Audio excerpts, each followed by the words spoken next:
This is Faith Family Cars Podcast. I'm Jerry. I'm Zach. Hit the key.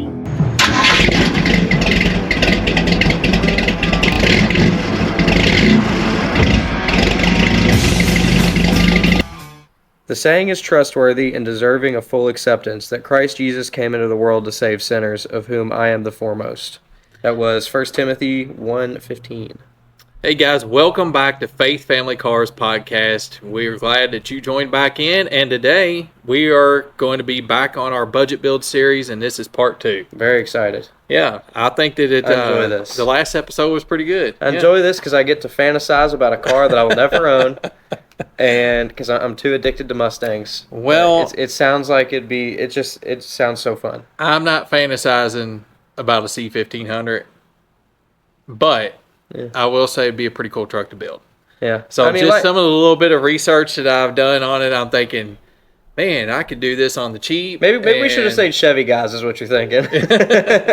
Everything's way cheaper, it seems. I know. It's crazy. And it's like hundreds of dollars cheaper. It's not just like, $10-15 here and there. It's like hundreds of dollars. And I'm just like, man, Fords are expensive. Fords suck. Which, before I started working on Fords, that's one thing that everybody told me. They were like, Fords are expensive. That's why I do Chevrolets. Fords are expensive. Fords are expensive. And I'm like, okay, they're not that bad. And then when I built my first motor, I'm like, yeah, it's that bad. They are that bad. Well, because, I've been trying to find heads for my 302.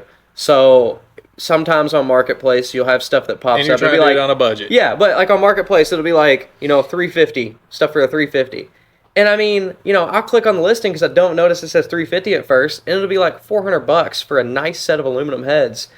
And I'm like, man, that's great. And then I notice it's for a 350, and I'm like, oh, that just doesn't work. Yeah, because heads for me is like closer to $700, $800, $900 for a nice set of aluminum heads. And that's used. That's not even brand new. Brand new, you're looking at a couple thousand. So yeah. So we'll get into more about what I found with the Chevrolet. You're going to get into your Honda later. Yeah. But first we want to start out by discussing, when you bought your vehicle and you finally got it home, what's the first thing you need to do? And that is thorough inspection. Yep. You need to go front to back, top to bottom, and you need to inspect this vehicle and see exactly what it needs done to it. Yep. Because, you looked it over at the person's house or wherever you looked at it. You can't pull the wheels off of it. No, you can't really jack it up unless you bring a jack with you. Yeah, you're not climbing under it as well as you are when you got it in your garage on jack stands. So I am thinking right away, the first thing that I always do with any vehicle is I get it on jack stands and pull the wheels off. And once I've got the wheels off, I'm looking at brakes, brake hoses, brake lines. And like we talked about in the last podcast, you need to get up in the frame rails and look at all the brake lines, not just the brake hoses. Mm-hmm. The brake lines, especially on all these old trucks, they just rust. Yep. And you may have sections that you need to replace, or you might just want to buy a full brake line kit and redo all the brake lines, if that's in your budget. You're going to want to look at the engine. If it's a running vehicle like this truck is that I picked, you're going to want to look and see what needs to be sealed up, because most likely it's got some oil leaks. Yep. Well, it's an old Chevy pickup. It's going to have something leaking. Yes, exactly. So you might need to put an oil pan gasket on it. You might need to put valve cover gaskets are usually what's leaking on them. Yep. It may have a transmission pan, gasket leaking. You're going to want to, you might look at it and say, okay, it's not that bad of a leak, I'm going to let it go. I've done that plenty of times. Yeah. Just clean it up, and every time you change the oil, wipe it down. A 302 is bound to leak, so we've done that. We've done that plenty of times. But then you may be like, okay, I don't want it leaking on my nice concrete floor, and I get that for sure. Yep. So then you're going to want to fix all your leaks. So you got to be looking at that. You're definitely looking at suspension parts, okay? Because one of the first things that I notice about a lot of these old trucks and old cars, when you get in them and you start driving them, automatically it's pulling to the left, it's pulling to the right, and you're getting that right away. And so that if it's old and nobody's done nothing to it, it's been sitting, you're going to be probably putting ball joints in it. Yep. You're going to probably be putting tie rod ends on it. You're going to be replacing bushings and fittings that are rubber because they've dry rotted and cracked. So something you'll notice is he's doing a lot of the talking when it comes to this. That's because something we kind of forgot to mention at the very beginning is our cars are very different. Yes. Very, very different. My car is a completely different type of build than his is. Stuff that's going to be done to mine is completely different than his. Yeah. So when it comes to these like minor suspension parts and brakes and stuff that you're going to get when you buy something like this, that's kind of more his thing. Mine is a whole different. We'll get to mine later. Yes, yeah. Mine's a whole different thing. His is still on the budget side of things, but his is more of a full-fledged performance project build. Yeah, and it's gonna take more time than just bringing it home, getting it on the road. Yeah. See, when I'm looking at this budget build, this is one of the things I said in the last podcast. I'll say again here. To me, to keep your interest in it.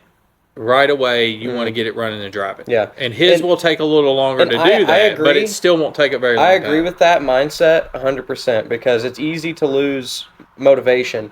But I will say with mine being the type of build it is, it's just going to require more time. And if you go into buying something like this, so you're kind of getting two sides of the same coin. The coin being the project. You're getting his side and you're getting my side. So his side is a running and driving vehicle when he buys it. Yes. He can drive it home. It's just going to need some work. Something you can do quickly. My vehicle is the type of vehicle, I mean, it don't even have to be a Civic. It can be a third-gen Camaro. You know what I'm saying?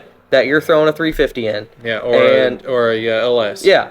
And, so it's just I decided to go Honda because I decided I was going to do something different. Yeah. So, yeah, you guys are going to see two different things here. But when you're talking about something running and driving, these are the things that that you're looking for. So sometimes it's just easier to get online and find a suspension rebuild kit and rebuild the whole suspension instead of doing a piece here and a piece there. Some guys will say, well, this tie rod's bad, that one's okay, I'm just replacing this tie rod. My suggestion is, because suspension parts are fairly cheap, and that's to have a nice tight front end when you drive. You might as well. It's worth replacing. And here's something to bring up on this topic is when you're doing suspension parts, especially on an old truck like this, Rock Auto is your best friend.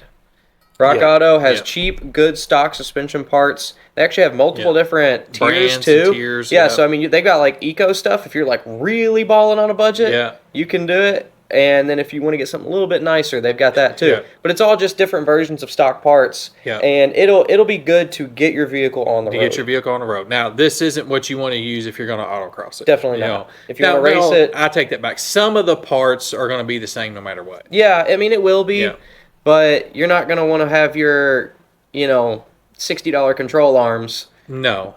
On the autocross track. You're going to want tubular control Exactly, arms. Yeah. So, full inspection, front to back, making a list of everything that the vehicle needs done. Okay, this is to get it on the road. Yes, this is needs to get it on the road. This is not customization. Now, okay, so let's think about, it needs brakes all the way around, but you want to make it an autocross car. So you go ahead and do you spend the money for the good brakes, your performance brakes? Or do you cheap out, and just go with whatever your box store's got over here? And in my opinion, when it comes to something like that, because that's not just brakes, it's all the way through the vehicle. Whether, you're going to be replacing this, so do you want to go ahead and go performance or just leave it? My opinion on that is it's dependent on the money you have at the moment and if your budget is going to allow it in the future. Well, this is what I can tell you, though. If you have looked at your build and you're saying, I'm going to road race mine or I'm going to autocross mine, you need good brakes. I would agree. You need you might as well just go ahead and so you might as well bite the bullet. Yeah, if that's what you want to do. It's going to have to happen. It'd be better to do that than waste $150 of your budget just buying stock brakes to go all the way around. If you're just going to cruise this vehicle, stock brakes is all you need, and that's the cheapest way to go.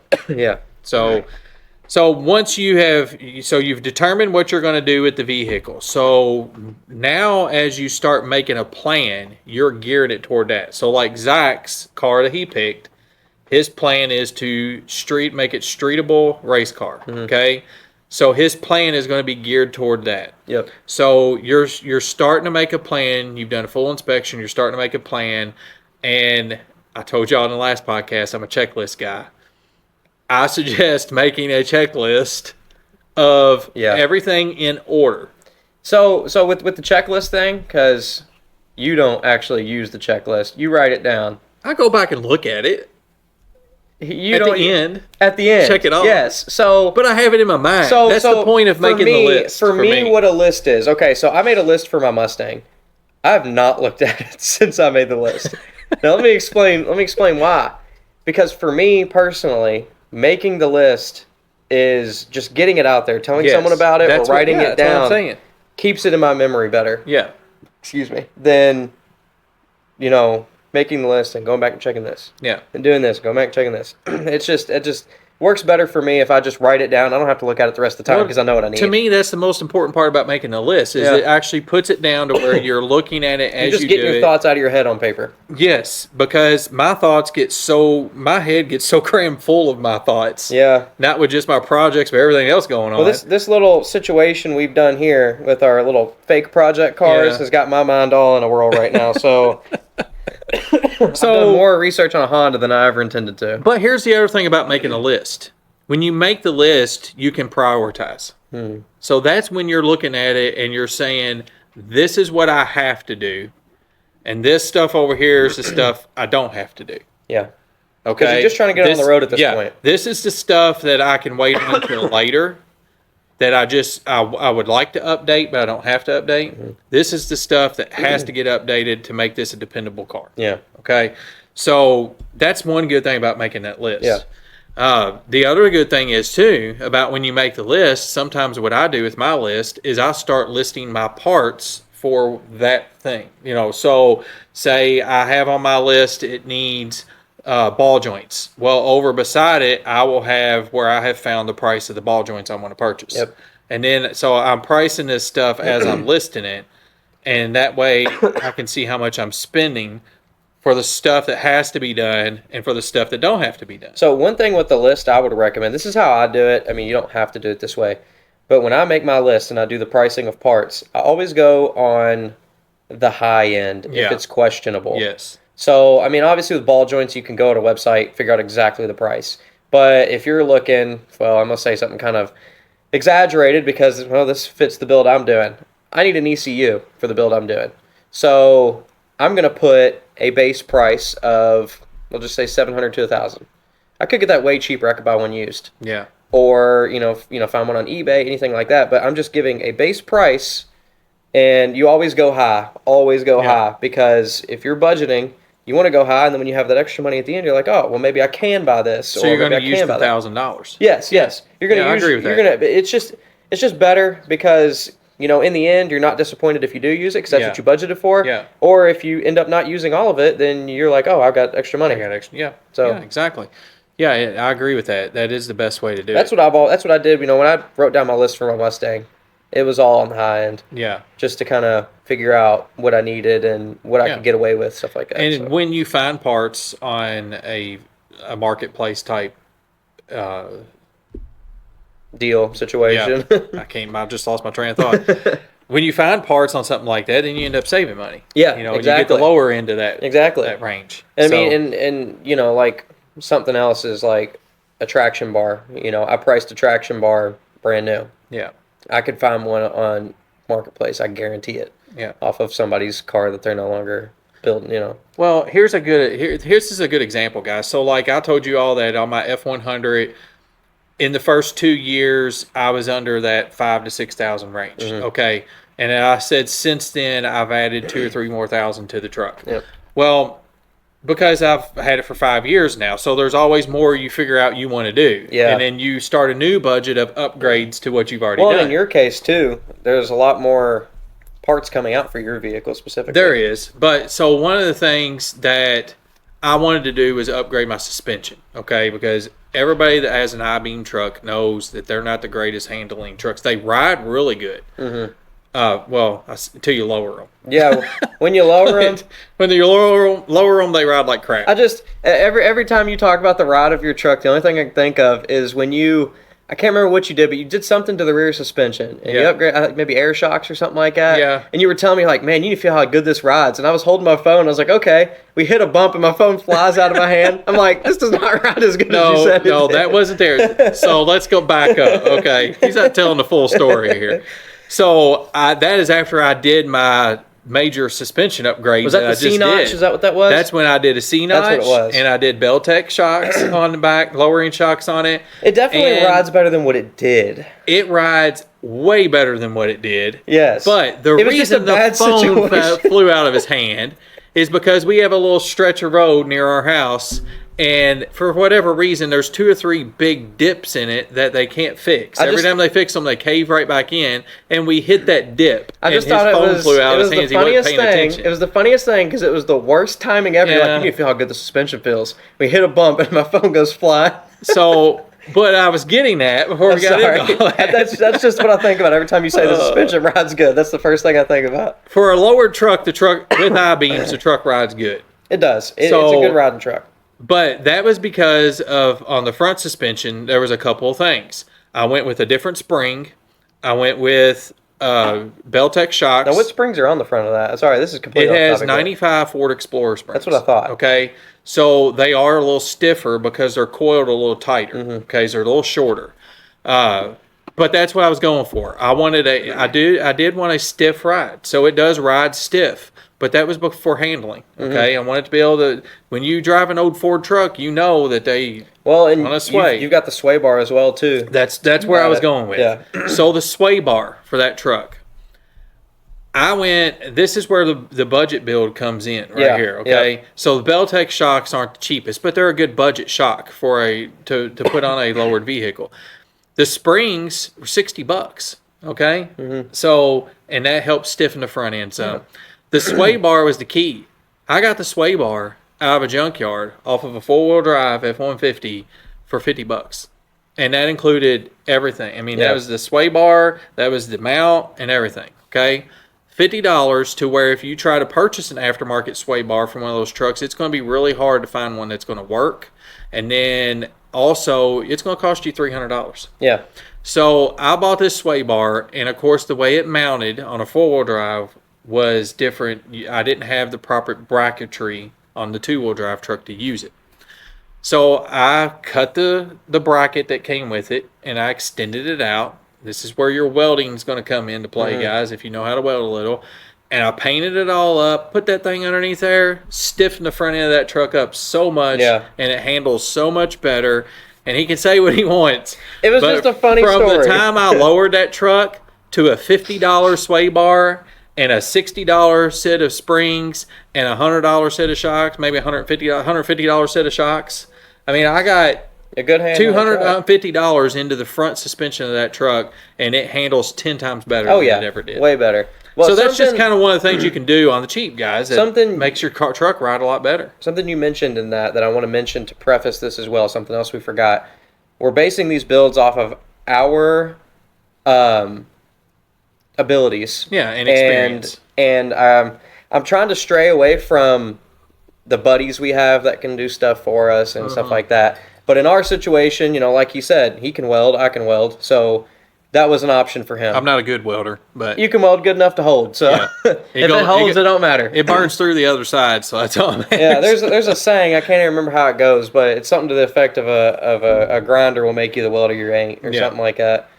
So when you're thinking about all that and you're putting together your checklist and then you start searching for parts, look for stuff like I was just talking about, that sway bar. Okay, you can try to find a used sway bar. And this will come into effect with my build when I talk a little bit more about it. But a lot of vehicles, you can find OEM parts off of another vehicle that can either be lightly modified or bolt directly up, and it'll work. Yeah, to work for your application. And that comes into play. Especially with engine swaps. Yes, that comes into play a ton with my build. Now, I'm doing research on this build, in a limited time because I don't have months to research this like I would if I was to buy it. If I was to actually buy this vehicle, this is like a week's worth of research here. Yeah. So keep that in mind. Yeah. But a lot of OEM parts can be swapped into what I'm doing, and I could save without having to buy new parts. Save a lot of money there. Yeah. So let's talk about parts. So now you've made your list of what you need to do, what you want to do, that you think is going to fall into budget. So you start looking up parts and you start pricing parts.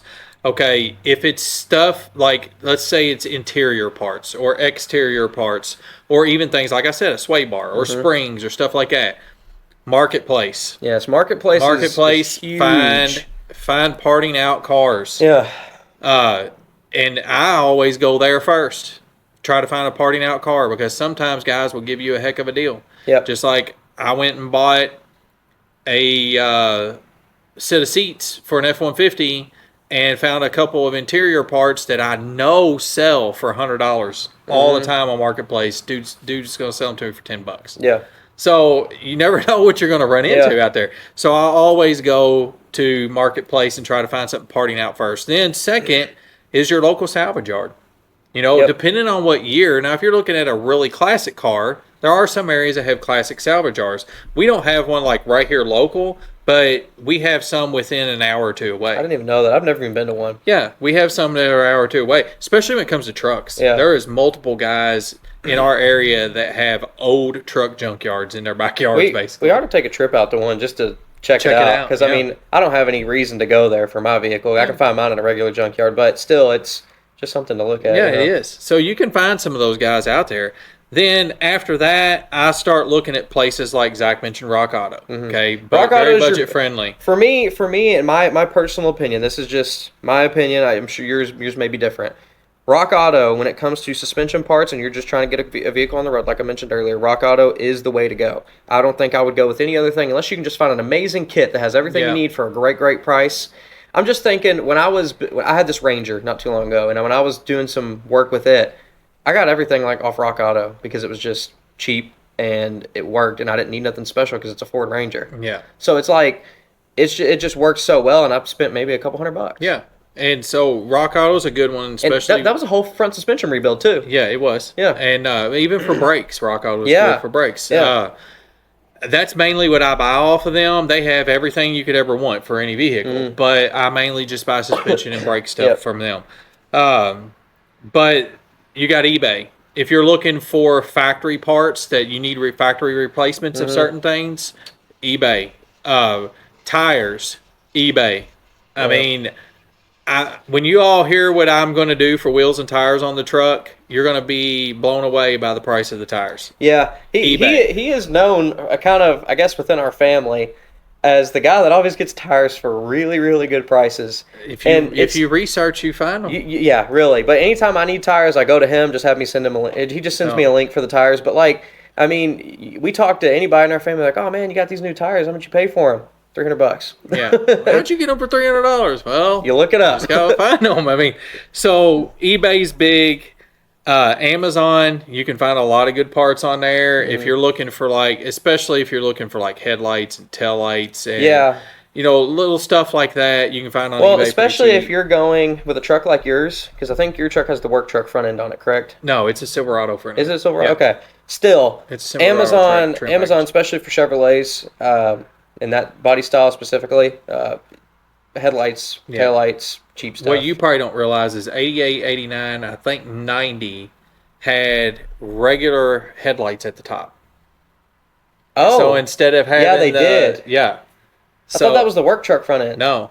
The Silverados had two regular headlights, and then they had the regular. Oh yeah, no, I know what you're talking about. And I think 91 they went to. No, I knew about that. Yeah. So then in your, you could still swap a like a updated Silverado headlight on, couldn't you? Yeah, you could. Yeah. So I mean, either way, whatever way you want to go with that, in your case, I think that front end looks cool though. I think it does too. Dual headlights. Yeah, for some reason I was thinking you said single headlight, not dual headlight. Yeah, no. Single headlight's the work truck. Work truck. Yeah. Well, if you have a single headlight and you want to leave the work truck front end, I mean, headlights for that's a dime a dozen because they're universal. Yeah. But if you want to go specifically Silverado front end, you're going to pay a little bit more because it's less universal because it's specifically for Silverado. But it's cheap on Amazon. Yeah. It really is. And so then if you're wanting to start looking at performance parts, of any type, Summit is my number one go-to. If you want brand new stuff, yes. Yeah, Summit is my go-to. Jegs is really good. is probably next. I used Jegs on my Mustang for my X pipe, my cam bolt. Because Jegs run some good deals. Jegs has great deals, and I actually got a deal from a guy I talked to. So this is interesting. I don't know. They probably won't do this with everybody, but I was asking customer service a question. They have like a little bubble at the bottom where you can text a live customer service agent. So I did it. And because I had a question about, I don't remember what it was. It was something I was buying. But he answered my question and then gave me like a 20% discount code or something like that. That's pretty awesome. Yeah. So yeah, he's like, here, take this. And I was like, okay. Just message customer service, guys. Yeah. I don't know if it'll work. I don't know if it'll work every time, but still, I got a good decent amount off my price. Well, another one I like to use that I use a lot is Speedway Motors. Speedway Motors I don't think has I've good used deals. On anything from mine. Well, like when it comes to suspension and rear end and stuff like that, I use them. They were the cheapest people around. Mm-hmm. Okay. Now, they sell their brand of stuff, Speedway Motor stuff, but honestly, I couldn't tell the difference in it than like a Quick Performance. But the pricing for Quick Performance and Speedway is really close. I couldn't tell the difference. I went with Speedway because it was quicker. Yeah. Speedway usually can get you stuff here within 2 days yeah. to where we're at. So, but then that's another thing with Jegs too. My order came in the next day. Yeah. Well, so, Summit does that too. Summit does it as well, yes. But another thing to mention about Summit and Jegs, they both do this. I'm sure other sites do it. But nearly every holiday, not even just major holidays, like even like Columbus Day or something like that, they run sales constantly. Yep. And most of the time it's like Holly does that. Yeah, most of the time it's like spend $500, get 50 off. Yeah. And I mean, yeah, that sounds like a lot, but when you're buying car parts, you can get $500 with 2 parts. Well, and here's the other thing, guys. Like for us, Holly, if I order something from Holly, it's here the next day. We're so close to Holly. Yeah. And the thing about them is their pricing isn't always the best, but it's about time. It's about time sometimes for me, and so I can get stuff from them quick. Now me, I'm on a little bit less of a budget, so I buy whatever. I don't care how long it takes. I buy whatever I can. If you got to buy body panels, AMD, MPD, National Parts Depot. If you don't know what AMD is, Automotive Direct. That's what I didn't know what it was. I was thinking about it. Classic Industries. If you're dealing with an old car, something like 60s or 70s, you can find a lot of good stuff on Classic Industries. You can find all those little knick-knack things that you need. And plus, I don't know what all they sell. I just know I've used them for the knick-knack stuff because they aren't the cheapest, but that's a good place to locate, like emblems and things. I mean, I was looking for a steering wheel for the Falcon. Yeah. And they had a original look steering wheel for $200, and it was like, okay, that's a little bit pricey, but it looks like factory original. And that's what we were going for that car for the most part. So it worked. Yeah, and if that's something you're looking for, that's a good place to go. Classic Industries. So that's a good list. And then of course you got your local auto parts store, which we use O'Reilly's because we got a good connection with those guys, and they, in my opinion, in our town are the best auto parts place around. Yeah, I would use whoever it was because years ago I used to use Napa. They changed hands and they're not as friendly as they used to be, and O'Reilly's is. So. Really, the only reason we have a preference to O'Reilly's specifically is because we've always had good experiences with the people. So, excuse me, we had a long time ago had guys that were, like we pretty much became friends with because we were there every single day. Yeah. Now, a lot of those guys have left, but they hire really nice people. Yeah. But I mean, that could be your AutoZone, that could be your Advance, Whoever it is. Yeah, I mean, it could be your Napa. They're pretty much their pricing is all the same. It's really all the same. We just, like you said, got a good connection with O'Reilly, so that's our go-to. But you know what? You're just like we were talking about the Rock Auto. You get on Rock Auto, you look for a brake hose, it's going to be $10, $12. Okay. Yeah. You go to O'Reilly's, you buy a brake hose, it's going to be $10 to $15. But you also get it right there. You get it right then. Yeah. To me, it's worth just going and supporting your local O'Reilly's or whoever and doing that. So that's... Again, I'm just going to reiterate, my go-tos are Marketplace, Salvage Yards, Summit Racing, O'Reilly's, and Amazon. That's the 5 places that I use more than anything else. And price, how quick they get it to you, are all reasons for using those. Yeah. But really, in Marketplace, as aggravating as it can be, yes.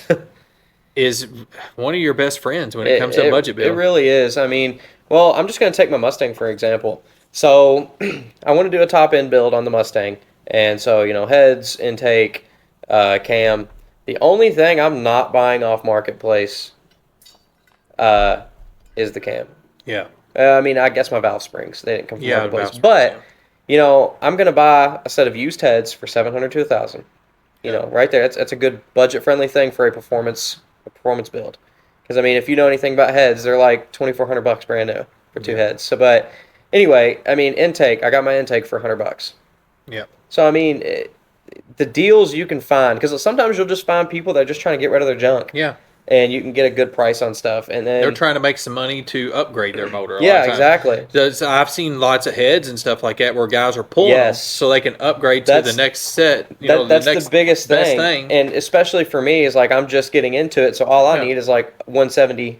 Yeah, heads, and there's nothing wrong with the heads. No, they're perfect heads, but somebody's going something bigger because now they have a 347 stroker or something. So So you're gonna budget shop, okay? You're gonna look for the deals. But I'm going to tell you something else that, this is truth, whether you like it or not.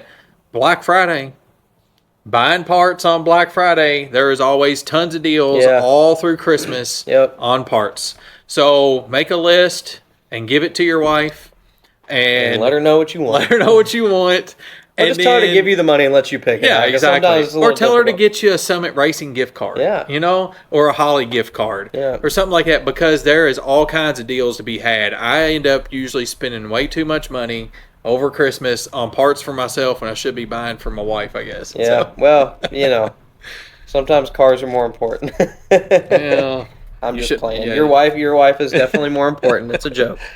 So if you have to, and I think I might have mentioned this, if you have to get work done on the car that you can't do yourself, don't skimp on it. Yeah, okay? Definitely not. Do not skimp on it. Just because your buddy knows a guy that knows a guy that knows a guy that has swapped an engine one time does not mean you should take it to him to do it. That doesn't mean you're getting a quality job. No, definitely not. One thing that I would suggest is, even if it takes a good chunk of your budget and you have to put something else off, pay the money for the labor for quality work. Yes. Okay. Definitely. Find somebody that in your area that knows what they're doing, who works on these old cars, who is very familiar and does quality work and has a good reputation. That's another thing to think about too. If you got a classic, like I'm gonna say something older than the 90s, because a lot of shops will still work on 90s vehicles, but you pretty much have to find a custom car shop or a classic car shop. Somebody that did it for years and maybe is retired, but they still know what they're doing and they still do quality work. I mean, you can't take your 1985 Chevrolet to the Chevy dealer and see if they'll do this, that, and the other. Well, you mean, and a good example is my middle son's Pinto. Yeah. I called where he lives, was trying to help him out, and I called like 6 places before I found somebody that would work on that car. Yeah. I mean, he's got a 74, so it's 77. 77, okay. Yeah. So it's like nobody wanted to mess with it. Yeah. And it's as simple as it can be. It's way easier than working on these new cars, and nobody wants to touch it. Yeah. And it's like, why wouldn't you work on that thing? It's so easy to mess with. It's a 2.3. It's just so easy to fix. But yeah, well, I ended up finding 2 people, but one guy, he said he was 3 months out, and he's like, I think I'm the only classic car automotive shop in town. Well, he wasn't. I found another one, but that's the only 2 I found in the whole town.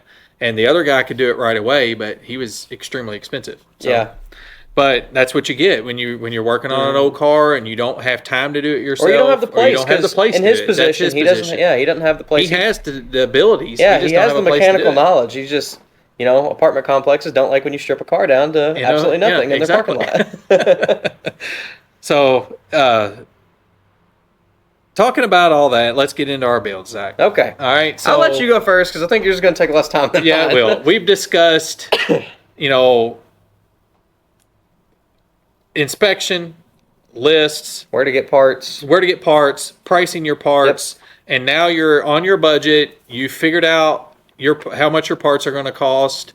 And so you know what they're going to cost. You know now what you want to spend your money on and what you need to hold off on. Or you may look at it and say, man, I can do all this Yeah. So let's just do it all. I got enough money to do it all. I think your position is going to be where you can do it all. I'm going to be just about. I'm going to be trying to dig in between the couch cushions for mine. Yeah. So I'm going to be running out of money.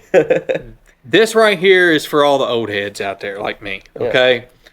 You buy a truck that runs and drives, and you just want to look cool and cruise in it. Okay, you want to have fun with it. You want to get your wife in there and take a nice drive, take a nice cruise, hit up some cruise ins, hit up some cars and coffees. Go to some truck shows? What about taking it to the autocross course? Do you think it'll be able to do that? Well, you talked a little bit about it last episode. That's why I ask. I'm not going to get into that today. Okay. Because what I want to show you guys today is what you can do with a truck on the cheap and have a lot of fun with it. Have something really cool. Have something really cool and enjoy driving it. Okay. Okay. Now this is a patina build, so we're not doing nothing to the exterior. Okay. Whenever I look at an old truck like that, my mind goes straight to suspension, wheels and tires, and engine. Okay. Yeah, you want it to be comfortable. Yes. Just like what you did with your truck. I mean, before you did anything to the motor, anything like that, let's just say you left it completely the way it was. You never messed with like any of the performance stuff. I guess we'll call it performance on your vehicle. Yeah. If you just did your suspension upgrades, along with your lowering and cleaning up your interior, your nice seat, everything you got going on in there, I mean, that is a nice cruiser truck. Yeah, it that makes is a cool comfortable, and your wife doesn't mind getting in it. Yeah. So I mean, that's one big thing. You guys that are married, if you want your wife, think about the wife. If you want your wife to support you, you need her to be okay with getting in the vehicle. Yep. So, And my goal on that truck was to make it comfortable and a good driver to where she wouldn't mind getting in it and driving 200 miles, 300 miles. Yeah. And that's what we do. That's what this is. Literally the only thing that I think that your truck lacks, your real truck, not your budget truck here. Real power? No, AC. AC. And it will never get AC. No, it won't. And I don't blame you for that, but I'm just saying for comfortability from a wife's standpoint is what I would say. Yeah. Because from our standpoints, I mean, I'm going to be honest, I didn't have AC until probably last year in any vehicle I've ever owned. So. But see, I got AC in the Cobra, and she likes riding in the Cobra better. Yeah. She really does. So it's also a more comfortable car. It's quieter and things like that. But that's off topic. Yeah. So I'm looking at my truck. I'm just thinking, because these aren't real, we don't have them in front of us, I'm thinking, okay, most likely it's an old truck. It's going to need brakes. It's going to need suspension work, and we're going to need to do a tune-up and maybe fix some leaks. Okay. So, first thing I jumped into was brakes. So, I don't know really what I want to do with this truck. So, I thought about going on the cheap on brakes, and you can do that. Okay, you can go on the cheap on brakes, but I was pricing parts. So, to get drums and shoes, hardware, and then brake pads, rotors up front. So, those trucks are rotors in the front, drums in the rear? Drums in the back, yeah. Okay. So, to do all that, you're looking at $300, $350. Okay, so I got to shopping around and I found a Power Stop kit. Now, Power Stop considers themselves performance brakes. I really don't consider them performance brakes, but I consider them an upgrade to stock brakes. From stock, yes. Okay. So we've had multiple of these kits. I actually had a kit on a Mustang. Yeah. And I mean, it was a stock Mustang, so it didn't make a bunch of power, so we couldn't really test it to see what it would handle. But they make good kits that are better than stock, but they're definitely not a performance kit. Well, this is what I will tell you about them, because I have a sit on the Cobra. Okay. I have autocrossed the Cobra, and they can't handle the heat. Yeah. So you get brake fade from them. So first two go-arounds when I'm racing, I'm doing fine. When I get into my third one, I'm getting brake fade. When I get into my fourth one, I'm getting bad brake fade. Are these drilled and slotted rotors? Drilled and slotted rotors. I've got the Cobra calipers, which are a performance caliper. But to today's standards, they're not. No, they're not. But to 90 standards, they were. That's a 4-piston caliper, right? Yes. Yeah. So I got the whole Power Stop kit front and back, and I bought the heavy duty ones, but I still get brake fade. So what I'm telling you is, for the price of this kit, $399, so $400, that is a major upgrade to your stock brakes. And it came with rotors, drilled and slotted rotors. It came with drums, shoes, hardware, and your brake pads. And it's the heavy duty kit, the Z23 kit, I think they call it, Evolution. It's the heavy duty kit. $399. To me, it's worth spending the extra $50 to $60 for this kit. Yeah. Because I have experience with it. I know it's a good kit. I agree. it just can't handle autocross or road racing. It's not going to handle that. Yeah. If you're going to do that, you're going to be starting to look at Bear and what's that other Willwood? Yeah, Willwood. Which Bear is more of your budget friendly one than Willwood is. Yeah. So to me, the Power Stop kit is a good budget kit that is a better than your stock brakes. Okay. All right. So let's get into brake lines. I'm going to change all the brake hoses. I'm going to repair brake lines. If there's any brake lines that need to be repaired. Brake hoses dry rot. You need to replace them. Okay. They collapse, everything else. Just replace them. Well, with brake lines, too, if you just need to repair certain bits and pieces of it instead of, unless your whole line's bad, then you want to replace the whole line. But if it's just little bits and pieces, you can get like a 25-foot roll off Amazon buy for like $30. A cheap flare kit and figure out, watch YouTube and figure out how to do it my yourself. kit was like $30 with all the fittings. Yeah. So it's way cheaper just to do it like that yourself. All right, so then we're looking at suspension, okay? I found an entire suspension rebuild kit on Rock Auto for $210. That's not bad. And that came with ball joints. It came with sway bar links. Came with tie rod ends. Several other things too. Basically everything you need to rebuild your front suspension. Then we're going to lower this truck. Okay, everybody knows I'm going to lower the truck. Yep. But we're going to lower it on the cheap. Okay, we're going to lower it on the cheap this round, so you all can see how cheap you can get by and have a cool cruiser. And actually, you could probably do all this stuff in a month's time. Yeah, and be on the road. So drop shackles. All right, this is going to get you down probably 3 inches in the rear. Okay, so we're not dropping it real far. 3 inches in the rear. Cut your front springs.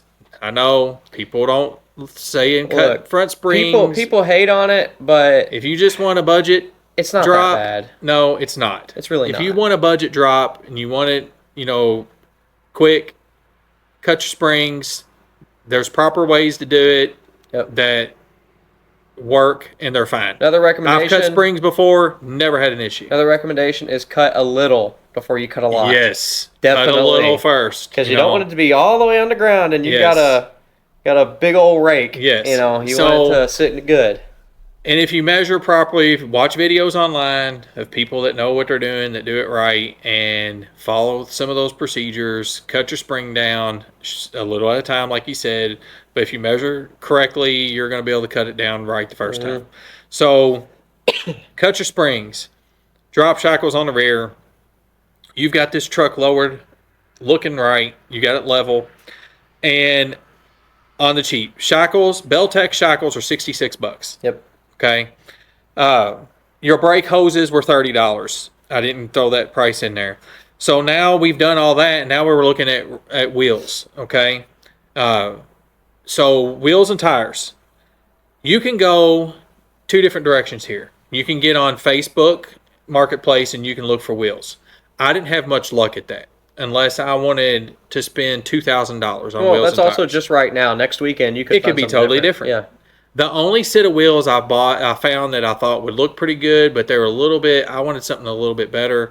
And that was a set of chrome torque thrusts, 17-inch chrome torque thrusts, which would look cool, but I wanted something a little bigger, okay? Yep. And the chrome torque thrusts would be cool. They were $400 with tires on them. Yeah. And the tires look decent shape. Another way to go is use the stock rally wheels. If it has rally wheels on it, paint those dudes up. Get rid of the chrome trim if you don't like the chrome trim. Leave the chrome trim if you like it. And either put a dog dish cap on them wheels or use the regular center caps on them. Those look cool too. They're 15-inch, but with a nice set of wide tires on them, and you got that truck lowered, it has a good look. It'll give it a nice aggressive look to it. But to me, the better look, okay, so that's a cheap deal. You can buy your tires for less than $500 for 15-inch wheels. You can buy those rally wheels. If your truck doesn't have rally wheels and you want the rally wheels, you can buy them for $200. Paint them, put them on there. What I found as a better deal, though, that I thought looked cooler, is Holley sells the Halabrand wheels, and they really kind of specialize in the C10 world, and they make some really cool wheels, and Holley is actually running a sale on them right now, and you can get a 20 by 8.5 for $132. That's not bad. And then that's for a 4.5 inch back spacing. You can get a 4 3/4 inch back spacing. I'm telling you, that's backwards. 4 3/4 inch back spacing was 132. 4.5 was 142. You know, if you want a little bit different offset there, and that's what I would probably do is the 2 different offsets. And then, so all those wheels combined, okay, you're looking at around $600 after tax. You know, getting them to you. Then I looked at tires. Okay, I found 275 45 20s, which are 29 3/4 inches tall. So they're probably going to sit, since you've lowered this truck, they're going to sit right at the bottom of your fender. And they are 10 3/4 inches wide. So that's a nice street tire. Okay, it's got a little bit of width on it. It's going to look nice. Okay, so, and these are 8.5 inch wheels, so you don't really need nothing much bigger than that. Okay. That all those together, the tires are on. This is an eBay deal. I told y'all I can find some tires on eBay, and you all can too. You just gotta get on there and look. Now you don't get no warranties, and you're not getting installation. Yeah. But you can go to your local tire store and have them installed for barely over $100. Yeah. You know. So I'm looking at these 20-inch wheels, and I find these tires. The tires are $425. For 275 45 20s. It's not bad. So free shipping and 2 to 3 day delivery. Yeah. And then I know I'm going to get the wheels from Holly in a day or two. Yeah. That's also because we have, we're close to them. Yeah. So. All in, wheels and tires, $1,000. Yeah. That's not bad. Now I could go the cheap route, or I can go the cool route. So you just got to decide which way you want to go. Yeah. All right. So exhaust is the next thing. Okay. You got a 305 or a 350. It's got to sound good. All right. I'm not going to tell you what to cut off of there to make it sound better, but you know what I'm talking about. It's got to sound as good as a 350 or 305 can. So first thing I'm doing is I'm a Flowmaster guy, and there's lots of people that make knockoff Flowmasters now, and they're really cheap, and they sound really good. I have multiple sets of them. Just about everything we have gets knockoffs. There's a YouTuber called Tom's Refurb is what his YouTube channel is, but he's got a exhaust equipment company now called Speedy's Equipment, and they sell knockoff Flowmasters polished as well. They're polished. Oh, really? Yeah, polished stainless. I think if you get like a cherry bomb almost, it's like, I don't know, like for $40 maybe $50. Well, I'll have to look at him. Yeah. So if you look at the he sells out quick though. That is one thing. He sells out very quick. Yeah. So if you look on Holly sells Flow Monster. Yeah. Which is basically a Chinese Flowmaster, guys. Isn't Flowmaster already made in China? They might be now. Yeah. I don't know.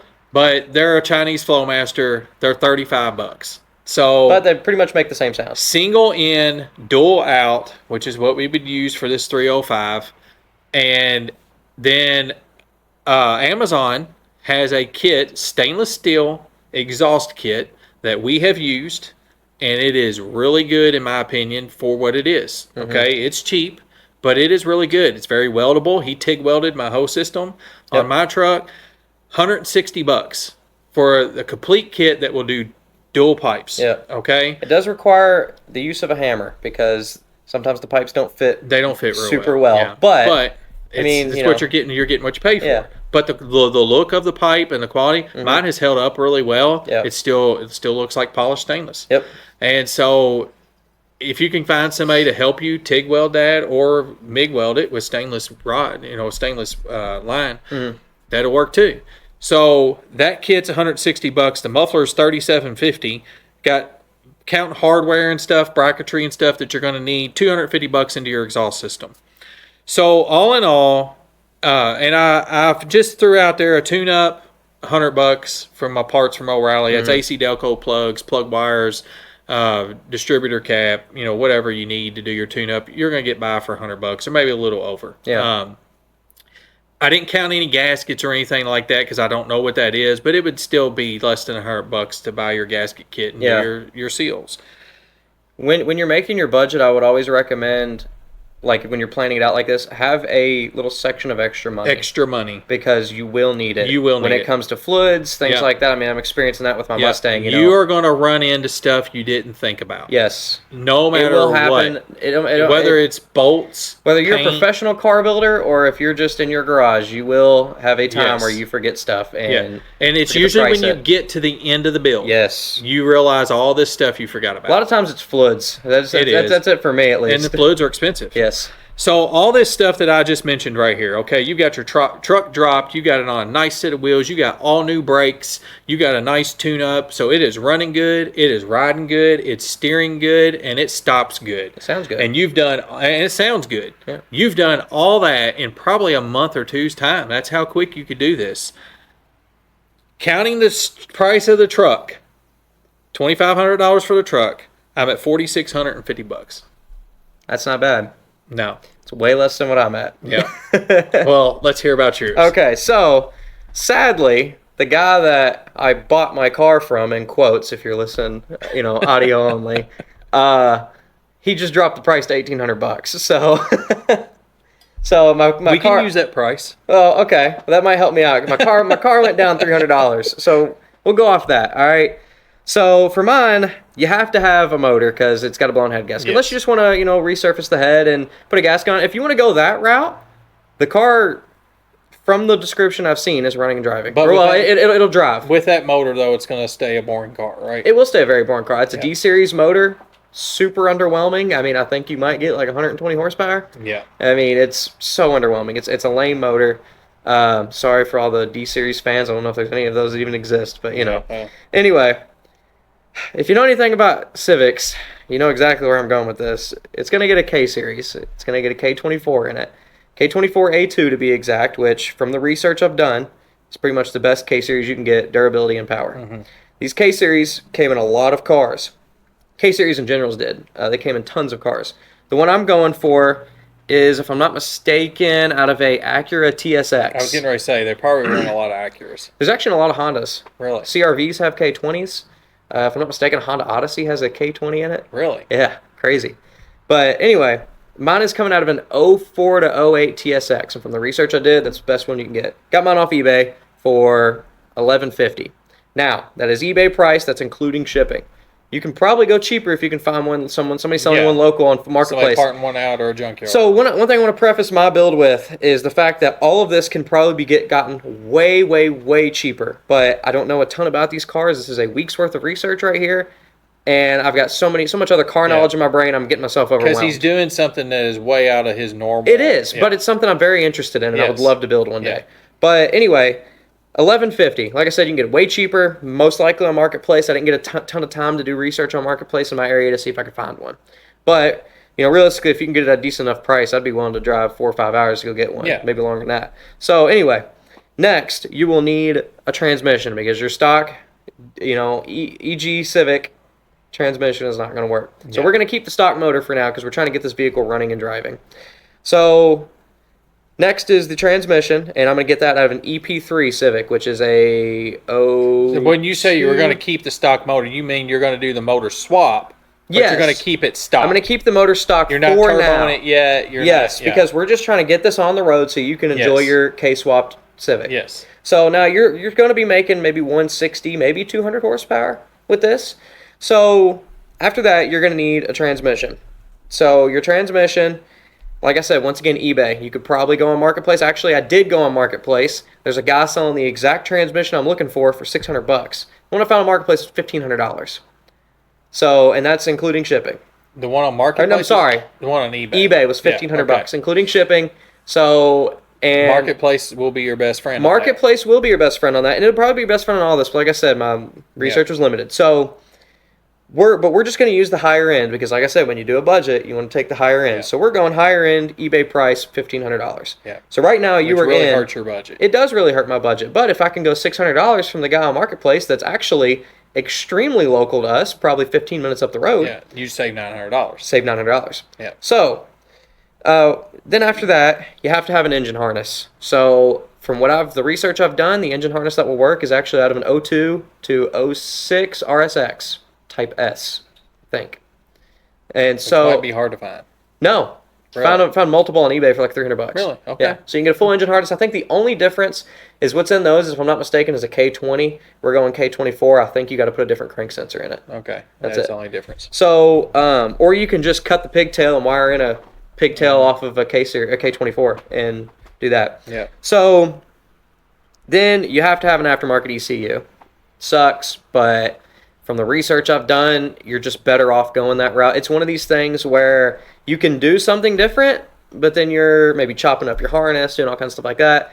This, you can go ECU, plug and play, which also you can find on Marketplace because I've seen them on Marketplace, not specifically for this car, but I've seen these on Marketplace. Hondata ECU. So these Hondata ECUs, you can get it for like $700 brand new. And if you want to do a reflash, I think you're looking at like $1,000 to $1,200. But once again, this is another thing you get used. So, you're just kind of, you've got to research and look. Now, if I had like a month to plan this car, I could get everything way cheaper. You could find but, everything. But you buy it a little at a time as you find it, yes. too. So next, I'm going to get a swap kit because you got to have everything swapped. You got to be able to get all the motor mounts and everything swapped over. So for that, I think I need to find the company I went through. We'll probably put a picture up of the company I went through and stuff like that for the swap parts. I can't remember the exact company. Anyway, they sell swap parts, all my bracketry, everything. I think including my transmission because I put in the transmission I'm using on there. Like $630. Okay. So and then I have an extra $200-$300 I'm gonna say that is spent on just extra parts that you don't know that I don't know that I need because I've never done this before. Yeah. So now, motor and transmission, how much are you into? Motor and transmission, if you're going eBay route, which is what I did, you're looking at $1,650. Or sorry, $2,650. $2,650. Sorry, I forgot to add the other ones. Yeah. $2,650. You got another one there. Yeah, $2,650. Okay, $2,650 on an $1,800 car. Yeah, on an $1,800 car. So you're not out a ton, which this is obviously a way different route than what you went. Yeah. If you want something, like if you've got the budget right now and you can build your car right now, I'd go this route. Even if you want to slowly build it over a course of time, I'd still go this route, getting a car without an engine. If you're going an old classic Chevy, you can get it way cheaper than what I'm doing here. But I'm going for an ambitious build that can be done. Now, here's something to keep in mind. When I was doing research for this, I was looking at a lot of forum posts. And there is a guy on one of these forums from, I don't remember how many years ago. It's, you always go on these forums. It's like somebody from 07 or something. Yeah, but anyway, really who knows how long ago this was. But still, he was doing a full swap as cheap as he possibly could, and he was coming out under $3,000. So this is possible. Yeah. This is very possible for way cheaper than what I'm saying. Yeah, but like right now, you're already at like $4,500, including the car. And you haven't bought brakes, wheels, and tires. But it sounds like a lot all at once because it is. It's a ton all at once. But all your other parts are fairly cheap. I mean, just a little sneak peek of what we'll talk about next episode. Wheels and tires. I'm just looking at some stock, like maybe I think like Civic Si wheels or something. $600. Yeah. With tires. Yeah. So I mean, you're kind of you're not really out a lot on the other parts. Yeah. But when it comes to the your engine, major thing is your engine, and yeah. even if you're doing some old Chevy and you're just putting a 350 in it, your major issue is going to be your engine because you want to put your engine together the way you want it. Yeah, of course. Now this is for a stock K-swap. Like I said, you can do everything way cheaper, but you're coming out 26, 29. We'll just say roughly $6,000 after the car and the engine all together. So you still have $4,000 left in your budget for everything else. Oh, I thought it was a lot less than that.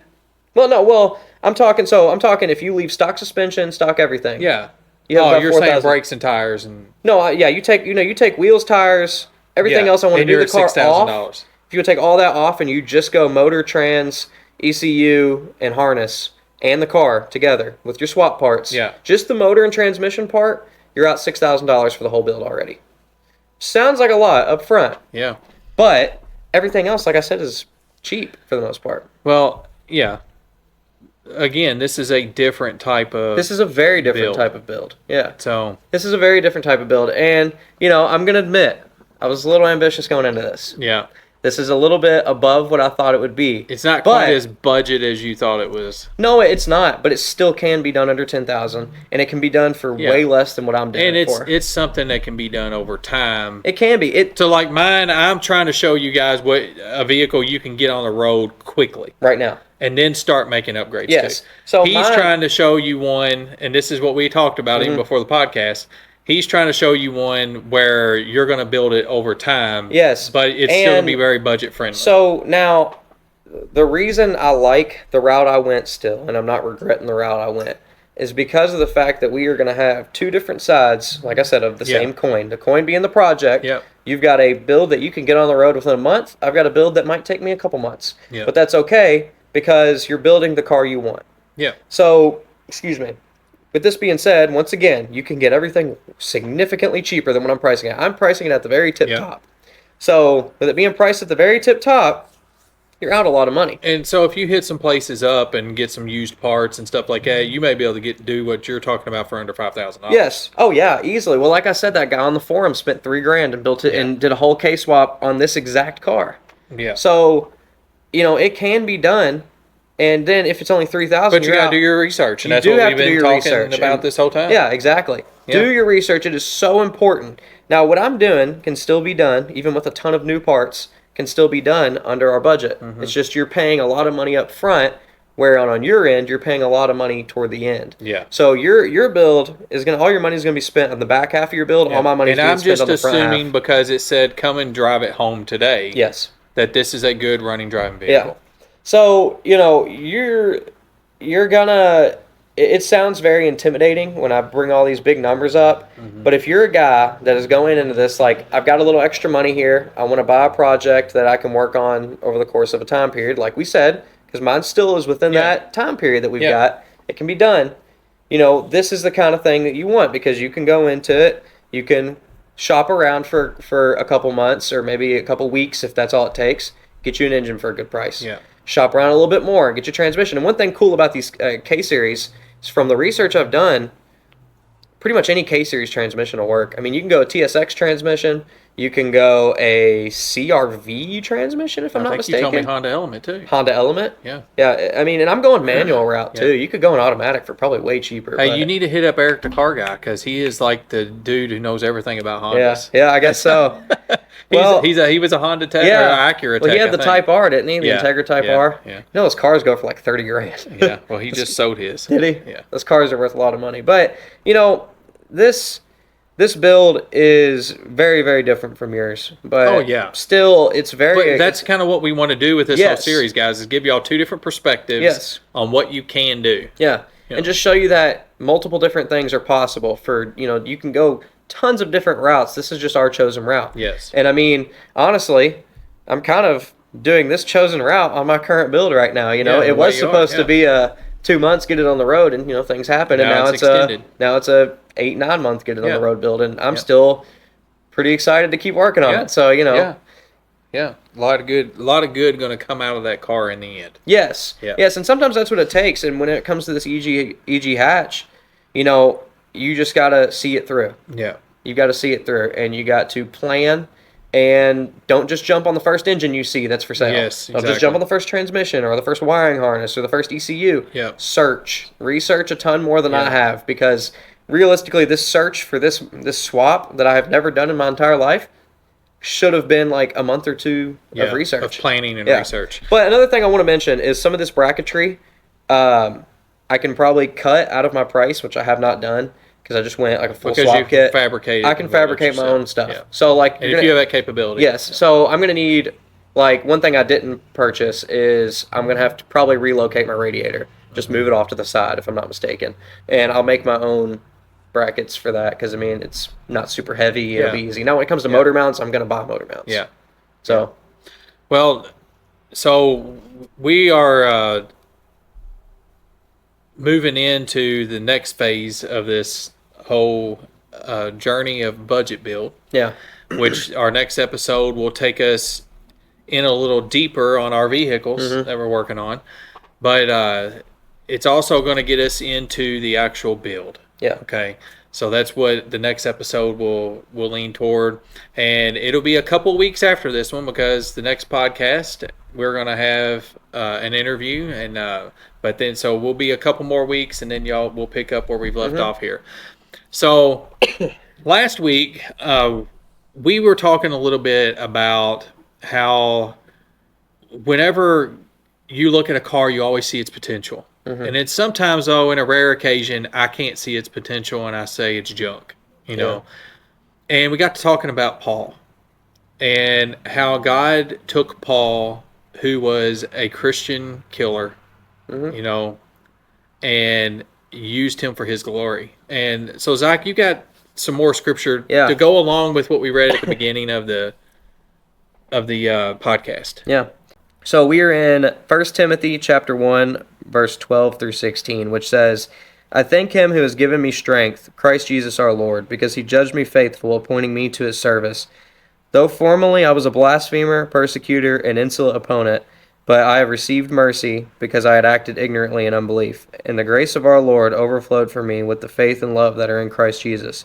The saying is trustworthy and deserving of full acceptance, that Christ Jesus came into the world to save sinners, of whom I am the foremost. But I received mercy for this reason, that in me, as the foremost, Jesus Christ might display his perfect patience as an example to those who are to believe in him for eternal life. Wow.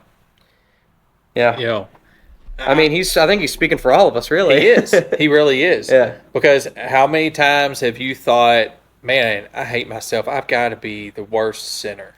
Always. Yes. Always. And, you know, personally, I deal with that a lot. You know, I don't really talk very outwardly about it, but there is a constant, deep down self-hatred that comes up from my past sins, current sins, anything, you know, and it's just, it bothers me a lot, but, you know, this is... He's saying he is the foremost. Yeah. Paul feels like he is the worst sinner. Yeah. And we all have sinned and fallen short of the glory of God. Yeah. Paul tells us that, you know, in Romans. But we, none of our sins are any worse than anybody else's. Oh, yeah. I don't care if you're a murderer of Christians. In the eyes of the Lord, we're all the same. Yeah, exactly. And, you know, I mean, as humans, we get caught up in a lot of things. And we get caught up, you know, especially in this day and age with a lot of the craziness that goes on. And it's just, as humans, it's absolutely horrifying hearing and seeing the things that go on in Hollywood and then government officials, things like that. It's disgusting. But, you know, we see that and we're looking at it as, these people are horrible. These people are awful, awful humans. But God sees it and says, I can fix them. Yeah. Yeah, that's right. I can fix them. I can fix them. And in our eyes, they're beyond repair. Even we've had, if you've paid attention, there's been a lot of pastors who have fallen in recent years. It's sad. And to sexual desire a lot. It's sad. And it is sad. And it's heartbreaking. But God, Jesus shows us right here through Paul that even they can be forgiven. Well, even they can be made whole again and no longer have those desires. Yeah. You know. Well, I mean, another person to look at is David. Yeah. I mean, David was after God's own heart, and I mean, he fell into sexual desire. He killed people. Yeah. He was not a very good person. No. And, you know, no matter how bad you think you are, you're fixable. Yeah. Just like these old cars. No matter how bad we get into them, just like the Mustang. Yeah. When we got into it, we realized, whoa, this is a little worse than we thought. It's a lot more than I expected. Yeah. But it was fixable. It was fixable. And now it looks like it should. And when we look at, like when we look at these old cars and think that, like you said, they're junk and you can't see the potential in it. Yeah. You know, God sees the potential in us when we see other people. They're like, they're done. There's nothing they can do to recover. They're unfixable. They will never be, you know, what they could have been. Yes. So, guys, even if you think that you are, how did he say that? He is the foremost. Yeah. That you are the worst. Even if you feel like that you're the worst and you hate yourself, you are fixable. Yep. And I'm telling you, if you call upon the name of Jesus, he will enter you and he will fix you. Mm-hmm. You don't have to do it yourself. One of the hardest things I think I deal with specifically, and I think it's a lot of people, is, you know, we understand and we know that God forgave us, but we've got to forgive ourselves too. That's right. That's something else. You have to forgive yourself. If God, God forgave you, your sins are wiped clean in His eyes. Forgive yourself. But God will help you do that too. He will. Pray. He will help you do that. Yep. But you got to pray. That's right. You got to get on your knees and you got to pray. You got to be sincere. Stay in the Word. You got to stay in the Word. Yep. Yep. We're all fixable, guys.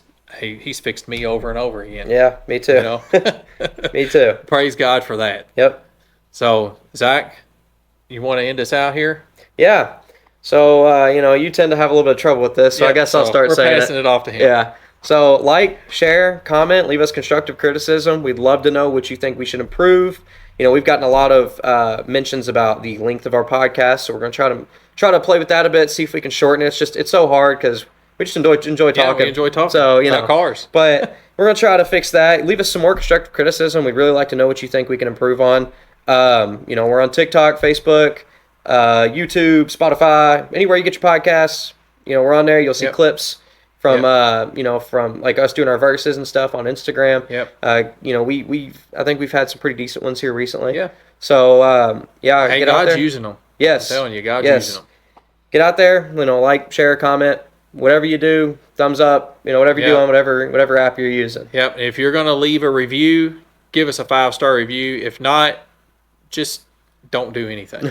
Well, you know what? If you've got constructive criticism, let us know. Yeah, let us know that. Yeah. But please don't give a bad review. Yeah. It just hurts the algorithm. And we're trying to get these out. We want people to hear about God. Because it's not about us. No. It's about sharing the gospel and talking about something that we enjoy. Yeah. So that's all we want to do here, guys. So we thank you all for tuning in again. We love you, and we'll see you next time.